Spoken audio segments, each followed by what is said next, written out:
नमस्कार, समृद्धीच रेसिपी मराठीमध्ये तुम्हा सर्वांचं अगदी मनापासून खूप खूप स्वागत आहे। आज आपण बिस्किटासारखी खुसखुशीत अशी शंकरपाळी कशी तयार करायची ते या व्हिडिओमध्ये पाहणार आहोत। चला तर मग रेसिपीला सुरुवात करूया।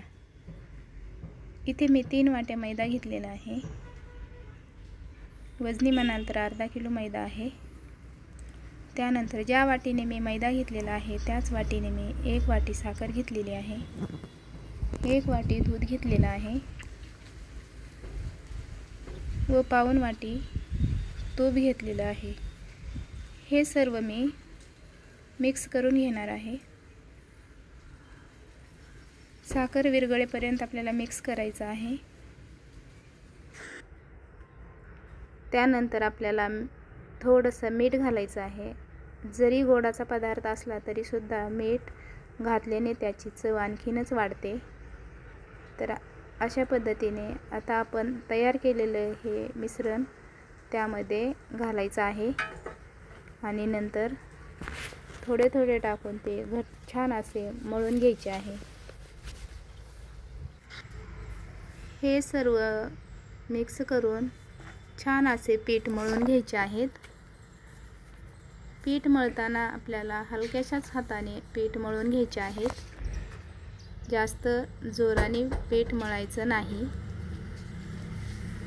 तर बघू शकता आपलं पीठ मळून तयार आहे। तर हे पीठ मी 10 ते 15 मिनिटांसाठी झाकून ठेवून देणार आहे। त्यानंतर एक त्याची चपाती लाटून घेणार आहे। चपाती लाटताना जास्त पातळ करायची नाही, जाडसरच चपाती ठेवायची आहे। त्यामध्ये जर तुपाचं प्रमाण एकदम बरोबर असेल तर बाजूने कडा सुटत नाहीत। तर ह्यामध्ये एकदम तुपाचं प्रमाण बरोबर आहे, कडा सुटलेल्या नाही। इथे मी चाकूच्या साहाय्याने 1-1 इंचाच्या अंतरावर काप करून घ्यायचे आहेत। शक्यतो तुम्ही पण इथे चाकूचाच वापर करा। मी इथे चाकूचाच वापर करून छान असे चौकोनी आकाराचे काप करून घेतलेले आहेत।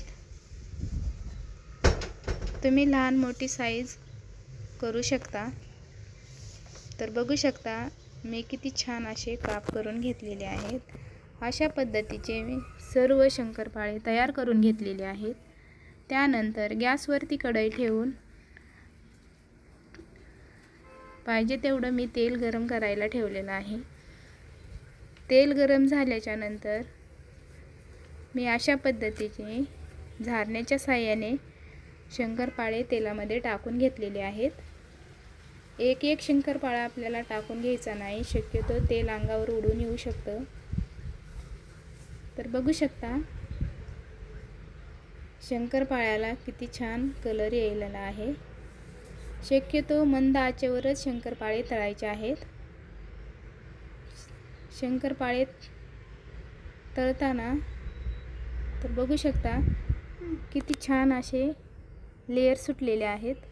तर अशा पद्धतीचे मी शंकरपाळे तळून घेतलेले आहेत।